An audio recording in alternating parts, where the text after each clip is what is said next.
Dear student, আমরা রয়েছি মুক্ত শিক্ষা কেন্দ্র তেলিপুকুর পূর্ব বর্ধমান শিক্ষা প্রতিষ্ঠানে। আজকে আমরা রবীন্দ্র মুক্ত বিদ্যালয়ের মাধ্যমিকের অঙ্কের ক্লাস করব। এর আগের ক্লাসেতে আমরা সরল সুদ নিয়ে আলোচনা করেছিলাম। আজকে আমরা চক্রবৃদ্ধি সুদ নিয়ে আলোচনা করব। তো সরল সুদের ক্ষেত্রে আমরা যেটা দেখেছিলাম, সরল সুদের যে আইডিয়াটা সেটা হচ্ছে যে আসল যেটা থাকবে আর কি, সেই আসলটা ফিক্সড থাকবে, ওই আসলটা চেঞ্জ হবে না, এবং সেই আসলটার উপরে সুদটা হতে থাকবে, বছরের পর বছর ধরে সেই আসলটার উপর সুদ হতে থাকবে। ফর এক্সাম্পল, যদি 1000 টাকা হয়, তার 10% হারে যদি সুদ দেখা হয় সরল সুদ, তাহলে হচ্ছে কি 1000 টাকা আমি হয়তো 5 বছর রাখলাম, তাহলে সেক্ষেত্রে কি হচ্ছে, আসলের পরিমাণ হচ্ছে 1000,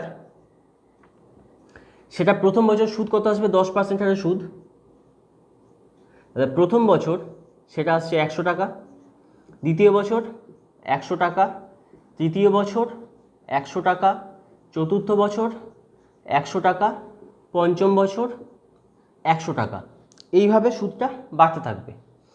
ঠিক আছে, এইভাবে সেম সুদটা প্রত্যেক বছর বছর থাকবে। এটা হচ্ছে সরল সুদের নিয়ম। কিন্তু চক্রবৃদ্ধি সুদ হচ্ছে ওর আসল ফিক্স থাকবে না। অর্থাৎ হিসেবে সুবিধার জন্য আমি এখানে 10,000 নিচ্ছি, 10,000 টাকার আমি সুদ নিচ্ছি কত না, ওই সেম 10% হারে সুদ নিচ্ছি চক্রবৃদ্ধিতে। তাহলে প্রথম বছর সুদ হচ্ছে কত না, 10,000 টাকার উপরে সুদ, তাহলে সেটা হচ্ছে কত, 10% 1000 টাকা, তাহলে টোটাল কত টাকা হলো, 11,000 টাকা। এবার দ্বিতীয় বছর দেখি, তখন কিন্তু আর এইটার ওপরে কিন্তু আর সুদ হবে না, তখন আসল হয়ে গেছে এইটা, তখন এর ওপরে সুদ হবে, তখন এর 10% যোগ হবে। তাহলে সেক্ষেত্রে সুদ কত হচ্ছে দ্বিতীয় বছরে, একটা শূন্য বাদ দেবো, 1100 টাকা। তাহলে তখন টোটাল কত এলো, টোটাল আসছে তখন 12,100 টাকা। সেমভাবে যখন তৃতীয় বছর আসবে, তৃতীয় বছর এখন আসল হচ্ছে এটার উপরে সুদ আসবে, তাহলে তখন সেটা সুদ কত হচ্ছে, সেটা 10%, 1210 টাকা। তাহলে সেটা যোগ করলে 14,000, না 14,000 না, 12,000 আর 1000, এটা 13,410 টাকা। এইভাবে চক্রবৃদ্ধিতে হচ্ছে আসলের পরিমাণটা বছরের পর বছর বাড়তে থাকবে, অর্থাৎ সুদটা আসলের সঙ্গে অ্যাড হতে থাকবে প্রত্যেক বছর। এটাই চক্রবৃদ্ধি সুদের আইডিয়া। তো এটা যদি ফর্মুলা হিসেবে দেখি, আমরা সেই সরল সুদে যেটা দেখেছিলাম যে আসল হচ্ছে পি, ঠিক আছে, সুদ হচ্ছে সুদের পরিমাণ,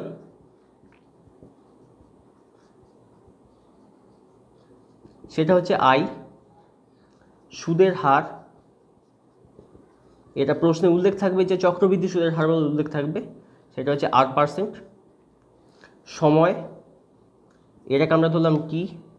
আর একটা যেটা আছে সেটা হচ্ছে, যেহেতু এটা চক্রবৃদ্ধি সুদ, তাই প্রত্যেক বছর যেহেতু আসলটা চেঞ্জ হতে থাকবে, তাই প্রত্যেক বছরে আমাকে সববৃদ্ধিমূলটা জানতে হবে। সববৃদ্ধিমূল অর্থাৎ হচ্ছে সুদ আসল কত, অর্থাৎ আসল আর সুদের টোটালটা কত, সেটা আমাকে জানতে হবে।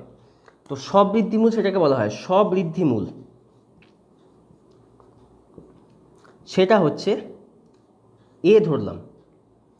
ঠিক আছে, তো সূত্র এটা বলে সেটা হচ্ছে কীরকম না, এ সমান, আমরা এখানে ডাইরেক্ট কিন্তু সুদের পরিমাণটা বের করতে পারবো না। ডাইরেক্টভাবে সুদের পরিমাণটা বের করতে গেলে সেটা আমাকে সববৃদ্ধিমূল থেকে আসলকে বিয়োগ করতে হবে, দিয়ে আমরা বের করতে পারবো। তো ডাইরেক্ট সুদ হয় না। তো সববৃদ্ধিমূলের পরিমাণ যেটা হয় সেটা হচ্ছে P into 1 plus R by 100 to the power T. ঠিক আছে, তো এটা হচ্ছে ফর্মুলা। তো আমরা কিছু অঙ্ক হয়তো এই ফর্মুলা অ্যাপ্লাই করে করব। ফর্মুলাটার ক্ষেত্রে কী করে ফর্মুলাটাকে সহজে বসানো যায় সেটাও আমরা দেখব। কারণ এই ফর্মুলাটা ধরে এখানে যখন টি এর জায়গায় যখন 5 চলে আসবে, 5 বছরের সববৃদ্ধিমূল চেয়েছে, 5 বছরের বা সুদের পরিমাণ চেয়েছে, যেটাই যাক না কেন, যদি 5 বছরের সুদের পরিমাণ চায়, তাতেও আমাকে সববৃদ্ধিমূলটাই বের করতে হবে। তো যদি এটা 5 বছরে থাকে, তখন এইটা টু দি পাওয়ার 5 চলে আসবে। তো আমরা সূত্র যেটা জানি, নর্মাল বীজগণিতের সূত্র, সেটা হচ্ছে স্কোয়ার কি কিউব পর্যন্ত জানি, 4, 5-এ কী হয় সেটা জানি না। তাই ওটার ক্ষেত্রে কি হবে সেটা একটু দেখব। তো এইটা ছিল হচ্ছে মেইন আইডিয়া। এই সূত্র আমাদের মনে রাখতে হবে, এই একটা সূত্র যেটা হচ্ছে সববৃদ্ধিমূলটা বের করার সূত্র। সেকেন্ড যেটা, সেটা হচ্ছে যদি সুদের পরিমাণ চায় আই সমান, সেটা আসবে হচ্ছে এ মাইনাস পি, সেটাই চলে আসবে হচ্ছে আই। ঠিক আছে, সব বৃদ্ধিমূল থেকে আসলকে আমরা বিয়োগ করে দেবো, তাহলে সুদের পরিমাণটা পেয়ে যাব। সুদের পরিমাণ বের করার জন্য এটাই একটা উপায় রয়েছে। তো এই ছিল হচ্ছে মেইন আইডিয়া, এই সূত্র আমাদের মনে রাখতে হবে। নেক্সট আমরা দেখবো হচ্ছে এগুলোতে অঙ্কর মধ্যে কী করে এগুলোকে অ্যাপ্লাই করব। এই যে অঙ্কটা দেওয়া হয়েছে, সেই অঙ্কটাতে কি বলছে না, বার্ষিক 8% চক্রবৃদ্ধি হারে 1500 টাকা 2 বছরের সুদ কত। ঠিক আছে, তো যেটা বললাম একটু আগে যে আমরা কখনোই চক্রবৃদ্ধি সুদের ক্ষেত্রে আর কি কখনোই ডাইরেক্ট সুদের পরিমাণটাকে বের করতে পারবো না, আমাদের আগে সববৃদ্ধি মূল বের করতে হবে, সেখান থেকে আসলকে বিয়োগ করে আমরা সুদের পরিমাণটা পেয়ে যাব। তো আমাকে আগে বের করতে হবে যে 2 বছরের সববৃদ্ধি মূলটা কত হবে। তো সেই অনুযায়ী তাহলে এখানে হচ্ছে আসল যেটা পি ধরি আমরা, সেই পি কত না 1500 এত টাকা, চক্রবৃদ্ধি সুদের হার সেটা কত না 8%, আরেকটা হচ্ছে কি সময় হচ্ছে কত টি, যেটাকে টি ধরি আর কি, সেই সময় কত 2 বছর। আমাকে বের করতে হবে কি সববৃদ্ধি মূল কত না এ, এটা এ ধরা হচ্ছে। ঠিক আছে, এবার যদি ফর্মুলা অ্যাপ্লাই করি তাহলে আমরা জানি এ সমান পি ইন্টু 1+r/100 টি। এবার এইটা যখন দেওয়া হচ্ছে, এই ফর্মুলাটাকে একটু মডিফাই করবো আমরা। ঠিক আছে, সেটা অঙ্কের মতো করতে হবে না, সেটা নিজের জন্য লাগবে আর কি, মানে নিজের মনে রেখে দিতে হবে সেই ফর্মুলাটাকে। এই ফর্মুলাটাকে যখন মডিফাই করব তখন আসে হচ্ছে এ সমান পি ইন্টু 100+r/100 ঠিক আছে, পাওয়ারে টি রয়েছে মানে হচ্ছে এই টার্মটা টি বার গুণ হবে। এখানে যদি 3 থাকে তাহলে এই টার্মটা 3 বার গুণ হয়ে লিখবো এরকম। তো যদি সেটাই হয় তাহলে যদি এবার এটাকে বসিয়ে দিই মানগুলোকে, তাহলে পি কত 1500, আর এইটাকে যদি দেখি আর কি, তাহলে 100 জায়গাতে 100 সঙ্গে 8টা যোগ হবে, তাহলে এটার সঙ্গে 100 সঙ্গে 8 যদি যোগ হয় তাহলে 108, সেটা বাই 100 এইটা হবে। এখন পাওয়ার কত দেওয়া আছে টি কত 2, তাহলে এইটা মাথায় স্কোয়ার থাকবে, অর্থাৎ এটাকে যদি সহজভাবে লিখি তাহলে এটা হবে 1500 ইন্টু 108/100 ইন্টু 108/100। বলে রাখা দরকার একটু ক্যালকুলেশন মানে গুণ এগুলো আর কি যদি একটু তাড়াতাড়ি করতে শেখা যায় আর কি, যদি তাড়াতাড়ি করতে পারে তাহলে এটা সুবিধা হবে, সহজ হবে, নাহলে টাইম লাগবে। চক্রবৃদ্ধি সুদের অঙ্ক অলওয়েজ বড় হয়, কখনো ছোট অঙ্ক হয় না, এই ক্যালকুলেশনের জন্য এটা অঙ্কটা বড় হয়ে যায় বা টাইম নিয়ে নেয়। তো এবার যদি কাটাকুটি করি, এখান থেকে 0 কেটে দিলাম, তাহলে নিচে রইল 100, এখানে 15, এখানে 108। ওকে, এবার যেটা জেনারেলি সবাই যেটা ভুল করে আর কি, ভুল করে বলতে হচ্ছে অঙ্ক ঠিক হচ্ছে কিন্তু তার ক্যালকুলেশনের মধ্যে একটা ভুল স্টেপ নিচ্ছে সে, সেই স্টেপটা হচ্ছে কিনা নিচে এই যে 100টা রয়েছে 100টাকে কেটে দিতে পারে। 100টাকে কেটে দিলে কিন্তু গন্ডগোল হয়ে যাবে, কারণ কি 100টা থাকলে আমি দশমিক বসিয়ে ফেলতে পারবো, আর যদি না থাকে তখন আমাকে ভাগ করে দশমিক বসাতে হবে, আর এই 100টা রাখাটা দরকার। তাই আমার প্রথম কাজ হচ্ছে 15 গুণ 108 গুণ 108 এটাকে বের করা, সেটাকে 100 দিয়ে ভাগ করব। তাই আগে এই গুণটা করে নেওয়া যাক, 108 ইন্টু 108 মানে হচ্ছে 108 স্কোয়ার। আমি চাইলে 108 নিচে 108 এইটা লিখেও গুণ করতে পারি, এটাতেও যে অ্যান্সার আসবে। আরেকটা হচ্ছে এইটাকে আমরা স্কোয়ারের ফর্মুলা দিয়ে করতে পারি, সেটা হচ্ছে কি না 100 + 8 তার হোল স্কোয়ার, সেটা কত হয় প্রথম হবে a + b whole square formula, তাহলে a স্কোয়ার মানে 100 স্কোয়ার, 100 স্কোয়ার মানে হচ্ছে 10,000, তারপরে হচ্ছে কি হয় b স্কোয়ার থাকে আর 2ab থাকে, b স্কোয়ার মানে হচ্ছে 8 স্কোয়ার, 8 স্কোয়ার হয় 64, আর হচ্ছে 2ab মানে হচ্ছে 108 গুণ হবে, আর 108 গুণ করলে কত হবে 800, তাকে 2 দিয়ে গুণ করলে 1600, তাহলে এখানে 1600। এটাকে যদি যোগ করি তাহলে যেটা বেরোবে সেটা হচ্ছে এখানে 4, এখানে হচ্ছে 6, এখানে হচ্ছে 6, এখানে 1, এখানে 1, সেটাকে গুণ করব 15 দিয়ে, গুণ করলে 4 15 60 0, হাতে 6, 6 15 90, ছয় 96, 6 হাতে 9, 6 15 90, আর 9 99, 9 হাতে 9, 15 একে 15, আর 15 আর 9 হচ্ছে 24 4 হাতে 2, 15 একে 15, 2 17, এইটা পেলাম। এইটাকে যদি 100 দিয়ে ভাগ করি তাহলে 2 ঘর আগে দশমিক বসিয়ে দেবো, সেটা হলো কত? 1749.60। এটা পেলাম সবৃদ্ধিমূল। ঠিক আছে, যদি এইটাতে যদি প্রবলেম হয় তাহলে নর্মাল গুণ করতে হবে, এছাড়া কোনো উপায় নেই। ঠিক আছে, যেটা বেরোলো এবার এখান থেকে 1500 বিয়োগ করে দেবো, তাহলে 1749.60 থেকে 1500 বিয়োগ করে এটা 60 এলো, এটা 9, এটা 4, এটা 2, অর্থাৎ এইটা হচ্ছে আমার অ্যান্সার। তাহলে সুদের 2 বছরের সুদ কত হচ্ছে? 249.60 টাকা। তো এরকম হচ্ছে নিয়ম। যদি এখানে 2 এর বদলে 3 থাকতো তখন এইটা 3 বার আসতো, তখন সে 108-এর কিউব ধরতে হতো। ঠিক আছে, বা 108কে 108 দিয়ে গুণ করে এরকম টাইম নিয়ে আর কি অঙ্কটাকে হিসাব করতে হতো। এই জায়গায় কোনো প্রবলেম না, প্রবলেম করবে এই যে ক্যালকুলেশনটা, এই পার্টে রাফের ক্যালকুলেশন যেটা, এটাই প্রবলেমটা করে। এটাই যদি ঠিকভাবে মাথা ঠান্ডা করে যদি টাইম নিয়ে করা হয় তাহলে অঙ্ক ঠিক হবে, নাহলে কিন্তু অঙ্ক ভুল হওয়ার চান্স থাকবে। তো নেক্সট যে অঙ্ক আর কি আমরা সেটার দিকে এগোবো। নেক্সট যে অঙ্কটা সেটা কি বলছে না, কত টাকা বার্ষিক 10% চক্রবৃদ্ধি হারে বেড়ে 2 বছরে 242 টাকা হবে। মানে সেই টাকাটা রাখা হয়েছিল, 10% সুদ এবং চক্রবৃদ্ধি সুদের হারে বাড়ছে, দিয়ে 2 বছরে সেই টোটাল টাকাটা 242 টাকা হচ্ছে, মানে সব বৃদ্ধিমূল হচ্ছে 242 টাকা।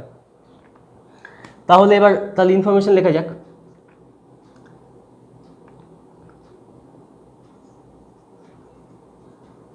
আসল সেটা হচ্ছে পি, সুদের হার সেটা হচ্ছে মানে যেটাকে আমরা আর ধরি সেটা হচ্ছে 10%, সময় সেটা হচ্ছে 2 বছর, আর সবৃদ্ধিমূল সেটা হচ্ছে এ ধরি ওটাকে, সেটা হচ্ছে কত? 242 টাকা।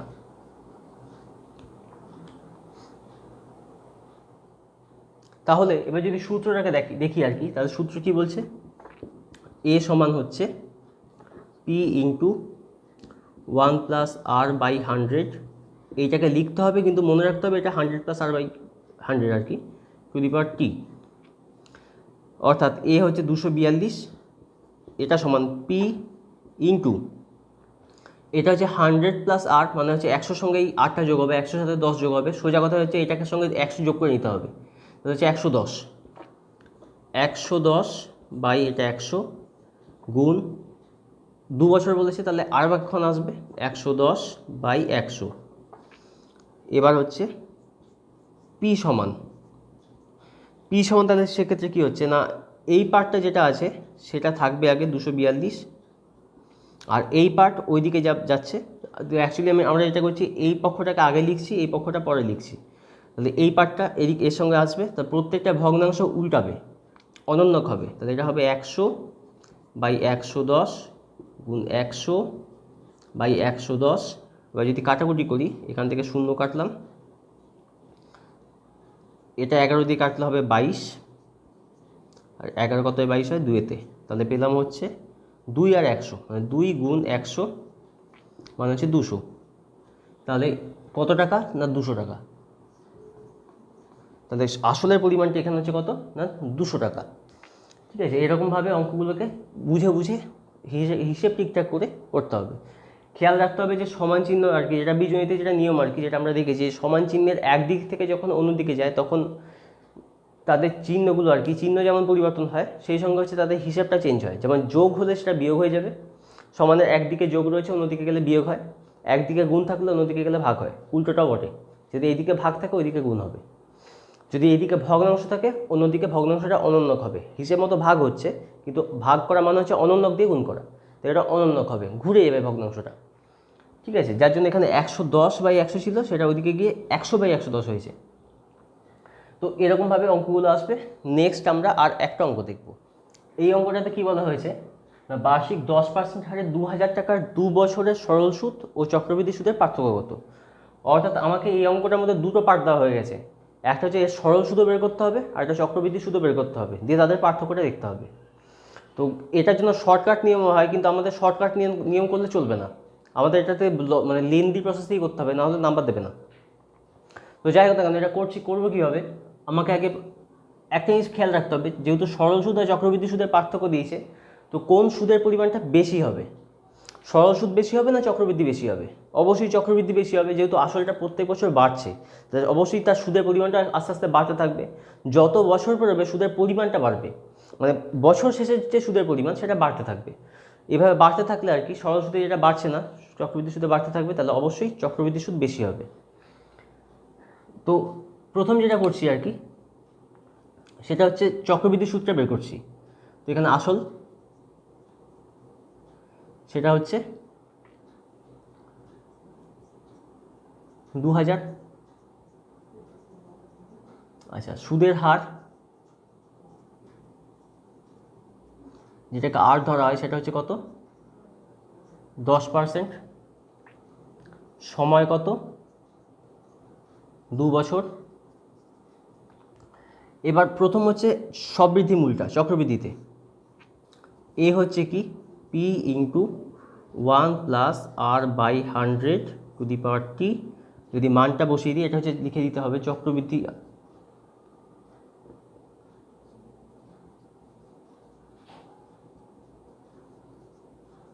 চক্রবৃদ্ধির ক্ষেত্রে সেটা হচ্ছে পিক হচ্ছে কত, 2000 গুণ 1 প্লাস আর বাই 100, মানে হচ্ছে এটাকে দেখতে হবে যে 100 সঙ্গে 10 যোগ হবে, 110 বাই 100 গুণ 110 বাই 100। এবার কাটাকুটি করবো, একটা দুটো, এদিকে থেকে একটা দুটো কেটে গেল, তাহলে নিচে শুধু 1 পড়ে রয়েছে, ওপরে হচ্ছে 20, 11 আর 11 গুণ হবে, 11 গুণ করে হচ্ছে 121, তাকে 2 দিয়ে গুণ করলে হচ্ছে 242 আর শূন্যটা। ঠিক আছে, এটা হচ্ছে সববৃদ্ধি মূলটা। অতএব চক্রবৃদ্ধি সুদ যেটা, সেটা হচ্ছে 2420, সেখান থেকে বিয়োগ হবে 2000, এত টাকা, সেটা কত হচ্ছে 420 টাকা। এটা পেলাম চক্রবৃদ্ধি সুদের পরিমাণ। আর যদি সরল সুদ দেখি,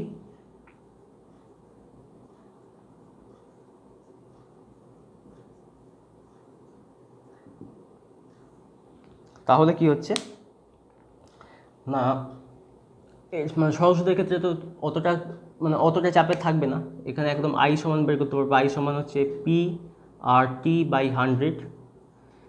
পি কত, 2000, আর কত 10, টি কত 2 বাই 100, শূন্য কাটলাম, তাহলে পড়ে রয়েছে 20, 10 আর 2, 20 দুগুণে 40, 10 400, এত টাকা।